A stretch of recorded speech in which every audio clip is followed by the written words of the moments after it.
ভাবুন তো, একটা ডাস্টবিন কাজ কি? বাড়ি, হাসপাতাল, অফিস কিংবা কোনো সরকারি প্রতিষ্ঠানে ময়লা জমা করা। বাজারে এমন ডাস্টবিন কিনতে গেলে যেখানে দাম হতে পারে হাজার দেড়েক টাকা, সেখানে সেই একই ধরনের ডাস্টবিনের দাম যদি সরকারি কেনাকাটায় পৌঁছে যায় প্রায় 15,000 টাকায়, তাহলে প্রশ্ন উঠবেই, ডাস্টবিন কি শুধু ময়লা রাখছে, নাকি তার সঙ্গে সরকারি টাকার হিসেবও লুকিয়ে রাখছে? আর এখানেই শুরু হয়েছে বিহারের নতুন রাজনৈতিক বিতর্ক। কারণ অভিযোগ উঠেছে, বাজারে যে ডাস্টবিনের দাম প্রায় 1,500 টাকা, সেটি নাকি বিহার সরকারের স্বাস্থ্য দপ্তরের কেনাকাটায় প্রায় কত টাকা জানেন? 15,000 টাকা দেখানো হয়েছে। অর্থাৎ দামের ফারাক প্রায় 10 গুণ। কিন্তু আসল প্রশ্ন, এই অভিযোগের সত্যতা কতটা? সত্যিই কি সরকারি কোষাগার থেকে একটি ডাস্টবিনের জন্য এত টাকা খরচ হয়েছে, নাকি সোশ্যাল মিডিয়ায় ছড়িয়ে পড়া একটি বিলকে কেন্দ্র করেই তৈরি হয়েছে গোটা বিতর্ক? আর এই প্রশ্নের উত্তর খুঁজতেই সামনে এসেছে বিহার তাকের রিপোর্ট। মানে বিহার তাক ইন্ডিয়া টুডে গ্রুপের একটি সংস্থা। বিহার তাকের একটি রিপোর্টে কি বলা হচ্ছে, শুরুতেই একটা বিষয় পরিষ্কার করে নেওয়া দরকার। এখনো পর্যন্ত এই অভিযোগের কোনো সরকারি নিশ্চিতকরণ আমাদের হাতে নেই। অর্থাৎ ভাইরাল পোস্ট, ভাইরাল বিল কিংবা রাজনৈতিক অভিযোগকে আমরা চূড়ান্ত সত্য হিসেবে তুলে ধরছি না, বরং অভিযোগটি কি, কোথা থেকে এসেছে, কি দাবি করা হয়েছে এবং সরকার এখনো কি বলছে, সেই প্রশ্নগুলি একে একে সামনে রাখছি। কারণ এই গল্পের শুরু কোনো সরকারি প্রেস বিজ্ঞপ্তি দিয়ে নয়, শুরু হয়েছে একটি সোশ্যাল মিডিয়া পোস্ট দিয়ে। আর সেই পোস্ট করেছেন আরজেডি প্রধান লালু প্রসাদ যাদবের মেয়ে রোহিণী আচার্য। তার অভিযোগ, বিহারে এখন ডাস্টবিনও ভিআইপি হয়ে গিয়েছে। বাজারে যার দাম নাকি 1,500 টাকার আশপাশে, সেই ডাস্টবিনই সরকারি কেনাকাটায় 15,000 টাকায় পৌঁছে যাচ্ছে। শুনতে অবিশ্বাস্য, অবশ্যই, কিন্তু এই অভিযোগই এখন রাজনৈতিক আলোচনার কেন্দ্রবিন্দুতে। রোহিণী আচার্য তার পোস্টে কটাক্ষ করে বোঝাতে চেয়েছেন, বিহারে এমন এক পরিস্থিতি তৈরি হয়েছে যেখানে সাধারণ একটি ডাস্টবিনও যেন সাধারণ থাকছে না, তারও হয়ে যাচ্ছে ভিআইপি স্ট্যাটাস। আর এখানেই প্রশ্নটা আরও বড়, একটি সাধারণ পণ্যের দাম যদি সরকারি কেনাকাটায় বাজার দরের তুলনায় এতটা বেশি হয়, তাহলে তার কারণ কি? পরিবহন, বিশেষ মানের উপকরণ, টেন্ডারের শর্ত, অন্য কোনো পরিষেবা, নাকি সত্যিই কোথাও কোনো অনিয়ম হয়েছে? কিন্তু এখানেই থামলে চলবে না, কারণ সোশ্যাল মিডিয়ায় কোনো ভাইরাল হওয়া বিষয় আর সেই অভিযোগ প্রমাণিত হওয়া দুটো সম্পূর্ণ আলাদা বিষয়। এই পার্থক্যটাই সবচেয়ে গুরুত্বপূর্ণ। বিহার তাকের রিপোর্টেও এই অভিযোগের সত্যতা যাচাইয়ের চেষ্টা করা হয়েছে। সরকারি আধিকারিক, সংশ্লিষ্ট দপ্তর এবং সরকারি বিষয় সংক্রান্ত তথ্যের দায়িত্বে থাকা আইপিআরডি মন্ত্রকের সঙ্গে যোগাযোগের চেষ্টা করা হয়েছে। প্রশ্ন করা হয়েছে, এই ধরনের ডাস্টবিন কি সত্যি সরকারিভাবে কেনা হয়েছিল? যদি কেনা হয়ে থাকে, তাহলে তার দাম কত ছিল? কোন প্রক্রিয়ায় কেনা হয়েছিল? কোনো টেন্ডার হয়েছিল কিনা? এবং যে বিলটি সোশ্যাল মিডিয়ায় ঘুরছে, সেটি আদৌ সরকারি নথি কি না? কিন্তু এখনো পর্যন্ত এই অভিযোগকে সত্যি বলে নিশ্চিত করার মতন কোনো সরকারি তথ্য সামনে আসেনি। ফলে এই মুহূর্তে সবচেয়ে দায়িত্বশীল অবস্থান হলো, অভিযোগ আছে, রাজনৈতিক দাবি আছে, ভাইরাল নথির ছবি আছে, কিন্তু সরকারিভাবে সত্যতা নিশ্চিত হয়নি। সেই ভাইরাল হওয়া ছবিটি, সেই বিলটি দেখাচ্ছি আপনাদের, দেখুন ফুল স্ক্রিনে সেই ছবিটি।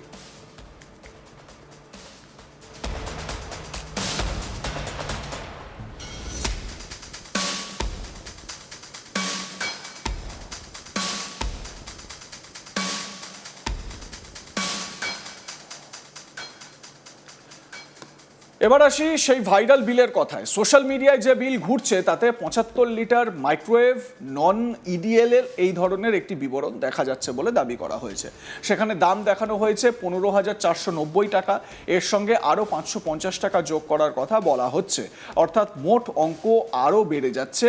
কিন্তু এই বিলটি আসল কিনা, কোন সংস্থা দিয়েছে, কোন সরকারি দপ্তর থেকে কেনা হয়েছে, সেই পণ্যটি ঠিক কী ধরনের, এই সব প্রশ্নের সরকারি উত্তর এখনো সামনে আসেনি। তাই শুধু একটি ছবি দেখে সিদ্ধান্তে পৌঁছে যাওয়া ঠিক হবে না, কারণ একটি বিলের ছবি দেখলেই বোঝা যায় না তার পুরো প্রেক্ষাপট কি। সরকারি ক্রয়ের ক্ষেত্রে কোনো পণ্যের মূল দাম ছাড়াও পরিবহন, ইনস্টলেশন, কর, ওয়ারেন্টি, বিশেষ মান, সরবরাহের শর্ত কিংবা অন্য পরিষেবার খরচ থাকতে পারে। আবার উল্টো দিকটাও সত্যি, এই সব খরচের নাম করে কোনো পণ্যের দাম অস্বাভাবিকভাবে বাড়ানো হয়েছে কিনা, সেটাও তদন্তের বিষয় হতে পারে। তাই প্রশ্ন করা দরকার, কিন্তু রায় ঘোষণা বা কোনো কিছুতে একটা জাজমেন্টাল হয়ে যাওয়া ঠিক হবে না। আর এখানেই এই গল্পের সবচেয়ে গুরুত্বপূর্ণ জায়গা। অভিযোগ উঠেছে, সরকারকে প্রশ্ন করা হবে, কিন্তু অভিযোগ উঠেছে মানেই যে সরকার দোষী এমনটা বলা যায় না। একইভাবে সরকার এখনো জবাব দেয়নি মানেই অভিযোগ সত্যি, এটাও বলা যাবে না। সাংবাদিকতার সবচেয়ে গুরুত্বপূর্ণ জায়গা এখানেই। আমরা অভিযোগকে অভিযোগ হিসেবেই রাখবো আর তথ্যকে তথ্য হিসেবেই দেখব। বিহার তকের রিপোর্টেও সেই যাচাইয়ের চেষ্টা করা হয়েছে এবং এখনো পর্যন্ত সরকারিভাবে এমন কোনো তথ্য সামনে আসেনি যা নিশ্চিত করে যে 1,500 টাকার ডাস্টবিন 15,000 টাকায় কেনা হয়েছে। দেখুন সেই ভাইরাল বিলটি।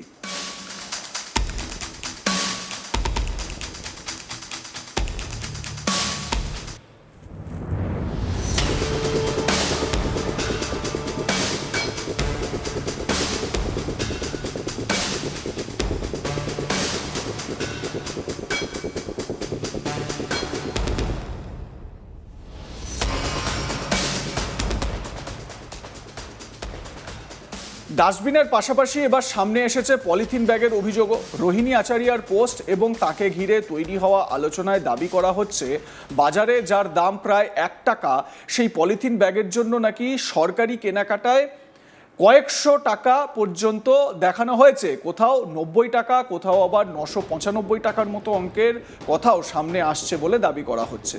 ভাবুন একবার, 1 টাকার পলিথিন আর তার দাম যদি কয়েকশো টাকা হয় তাহলে প্রশ্ন তো উঠবেই। কিন্তু আবারও সেই একই কথা, এগুলি অভিযোগ। এখনো পর্যন্ত কোনো সরকারি নথি বা সরকারি বিবৃতি এই দাবিগুলিকে নিশ্চিত করেনি। ফলে এখানে আমাদের প্রশ্ন করা উচিত, কিন্তু চূড়ান্ত সিদ্ধান্তে যাওয়া উচিত নয়। এখন একটু অন্যভাবে ভাবুন, সরকারি টাকা আসলে কার টাকা? সাধারণ মানুষের টাকা, করের টাকা, সাধারণ বাজেটের টাকা। সেই টাকা দিয়ে হাসপাতাল তৈরি হয়, ওষুধ কেনা হয়, রাস্তা তৈরি হয়, স্কুলের পরিকাঠামো উন্নত হয়, স্বাস্থ্য পরিষেবা দেওয়া হয়। ফলে কোনো সরকারি পণ্যের দাম বাজার দরের তুলনায় অস্বাভাবিক বেশি বলে অভিযোগ উঠলে সেটি নিছক একটা ডাস্টবিনের গল্প থাকে না। তখন প্রশ্নটা হয়ে যায় সরকারি অর্থ ব্যবস্থাপনার। সরকারি ক্রয় প্রক্রিয়ার স্বচ্ছতা আছে কিনা, টেন্ডার কিভাবে হয়েছে, কে সরবরাহ করেছে, কোন দামে হয়েছে, সেই সব প্রশ্ন সামনে আসে। আর সেই কারণেই একটি ছোট্ট ডাস্টবিনের অভিযোগও বড় রাজনৈতিক বিতর্ক তৈরি করতে পারে। এখন প্রশ্ন উঠছে, রোহিণী আচারিয়া কেন এই অভিযোগ তুললেন? রাজনৈতিক প্রেক্ষাপটটাও এখানে গুরুত্বপূর্ণ। বিহারের সরকারকে ঘিরে রাজনৈতিক লড়াই বহুদিনের। শাসক ও বিরোধী পক্ষের মধ্যে একে অপরকে আক্রমণ করার জন্য বিভিন্ন ইস্যু সামনে আসে। এবার সেই তালিকায় যোগ হয়েছে ডাস্টবিন এবং পলিথিন। রোহিণী আচারিয়া তাঁর পোস্টে সরকারের বিরুদ্ধে কটাক্ষ করেছেন। তিনি প্রশ্ন তুলেছেন সাধারণ মানুষের প্রয়োজনীয় জিনিসপত্র থেকে শুরু করে সরকারি কেনাকাটায় এমন অস্বাভাবিক দাম কেন। আর এখান থেকেই শুরু হয়েছে রাজনৈতিক চাপানুতোর। কিন্তু এবার একটা খুব গুরুত্বপূর্ণ প্রশ্ন, যদি সত্যি ডাস্টবিন 15,000 টাকায় কেনা হয়ে থাকে তাহলে সেই ডাস্টবিন দেখতে কেমন, তার স্পেসিফিকেশন কি? বাজারে 1,500 টাকার ডাস্টবিন আর সরকারি কেনা ডাস্টবিন কি আদৌ একই? 75 লিটার ক্ষমতা ছাড়া তাদের মধ্যে আর কি কি পার্থক্য রয়েছে? যাই হোক, এই সমস্ত প্রশ্ন তো উঠছেই। আপনার মনেও নিশ্চয়ই এই সমস্ত প্রশ্ন উঠছে। আমাদের জানান, দেখতে থাকুন আজ তাক বাংলা, সাবস্ক্রাইব করুন আমাদের ইউটিউব চ্যানেলটি।